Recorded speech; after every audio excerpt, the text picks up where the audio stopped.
être précis. Pourquoi j'ai dit qu'il y a un assassinat qui se peaufine à l'horizon? Au niveau des droits humains, quand vous regardez au Burkina, premièrement, les rapports qui sont déposés sur la table de l'ONU, et je vais prendre des exemples et des preuves précis ici pour interpeller aussi les représentants de l'ONU. Il faut répercuter. Quand on fait un rapport sur la base de téléphone, vous arrêtez dans un pays, vous appelez des gens sur le terrain, celui que vous voulez, et vous prenez ces propos, vous constituez un rapport. Est-ce que ça c'est sérieux? C'est même un manque d'éducation. Vous ne pouvez pas dire que vous voulez aller faire un rapport sur un pays, sur des faits, et vous prenez un téléphone pour appeler, voir ce qui se passe. Qui est au bout du téléphone? Celui qui vous dit, qui dit que ce n'est pas vous qui l'avez placé là-bas? Deuxième exemple, il y a le choix délibéré du narratif. Nous, on dit dans notre pays, voilà les terroristes. Dans des rapports, on les traite de djihadistes. C'est ce que veut dire djihadistes? On dit, voilà les terroristes, vous les appelez groupe armé. À moi, c'est avec vous, ils sont. Il y a un problème. Donc, si vous connaissez bien leurs identités, et vous leur donnez l'identité qu'il faut, les noms qu'il faut, c'est que ce sont vos représentants. Donc, si vous arrêtez vos représentants, si vous dites à vos représentants de ne plus venir attaquer, mais la crise n'a pas fini. On dit on n'est pas au courant. À Tenzawaten, là, l'Ukraine a fait quoi là-bas? Oui, on dit terroriste.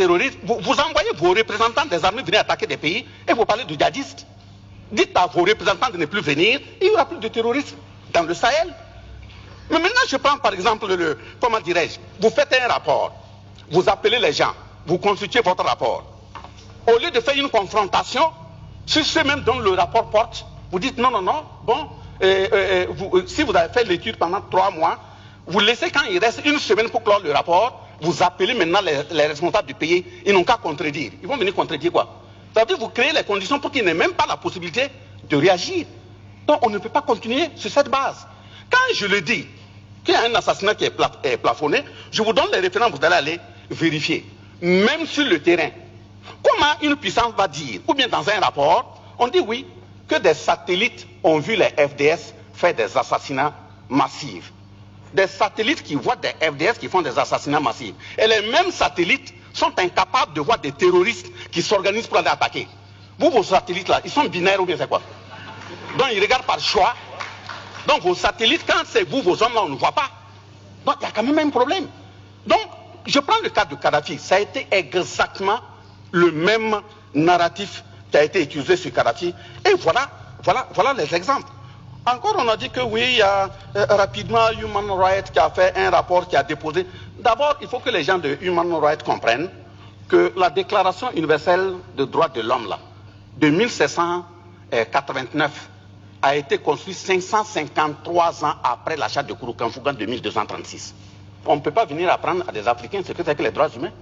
Vous prenez la Déclaration universelle des droits de l'homme, là, de 1948. Elle a été construite 712 ans après l'achat de Kouroukanfouga. Ça veut dire que les droits humains, quand même en Afrique, on sait de quoi il s'agit.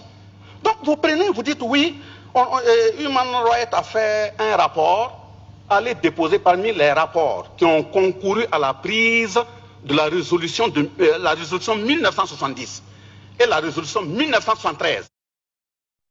Pas contre un groupe, mais si un groupe se met qui ont permis d'assassiner Kadhafi, même on a dit que c'est pour aller créer une zone 89 a été construit 553 ans après l'achat de Kouroukanfouga en 2236. On ne peut pas venir apprendre à des Africains ce que c'est que les droits humains. Vous prenez la Déclaration universelle des droits de l'homme de 1948. Elle a été construite 712 ans après l'achat de Kouroukanfouga. Ça veut dire que les droits humains, quand même en Afrique, on sait de quoi il s'agit. Donc vous prenez, vous dites oui, Human Rights a fait un rapport, allez déposer parmi les rapports qui ont concouru à la prise de la résolution 1970 et la résolution 1973, ça veut dire 1970 et 1973, qui ont permis d'assassiner Kadhafi. Même on a dit que c'est pour aller créer une zone aérienne, d'exclusion aérienne. C'est une zone qui a été créée. On est intervenu jusqu'au sol, aller massacrer Kadhafi. Et après on revient, on dit, non, les rapports qui ont été utilisés là, les preuves n'étaient pas consistantes. Voilà, ce sont des gens qui ont appelé. Ça y est, sur le net, hein, vous pouvez taper. Et c'est sur cette base que Kadhafi en 2025 vient même d'être condamné pour groupement de malfaiteurs et autres. Ça veut dire que les responsables de Human Rights Watch doivent aussi répondre en tant que malfaiteurs. Regroupement de malfaiteurs. Ce que ça veut dire.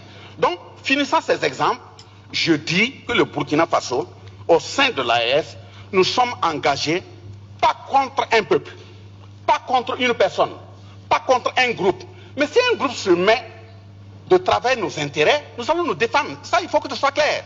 Nous sommes engagés pour la conquête de notre souveraineté. La souveraineté politique, par exemple, on ne va plus nous imposer des dirigeants. Ça, c'est un. La souveraineté économique, par exemple, nos matières là, ils vont servir à nos peuples. Nos jeunes qui meurent en bordure des océans qui reviennent là, ça c'est terminé. La souveraineté sécuritaire, par exemple, dire qu'on doit tout acheter matériel militaire et autres en France, c'est terminé. Nous allons acheter nos matériels là où nous voulons. Et même là où nous partons là, c'est de voir comment former bien nos jeunes pour qu'on puisse les fabriquer au Burkina, au Niger ou au Mali. C'est parce que vous connaissez les marques que vous pouvez cartographier. On va créer des tunnels aussi, puis fabriquer. Nous sommes des sous-hommes, non? Nous avons aussi les têtes. Voilà. Mais maintenant, la souveraineté culturelle, c'est d'empêcher à ce qu'on continue d'éroder notre identité. Nous sommes dans le combat pour conquérir notre identité. Et quand je dis que c'est une conquête, ce n'est pas une aumône là, nous sommes prêts. Nous qui sommes là. Si c'est perdre la vie pour ça, on est prêts. Merci.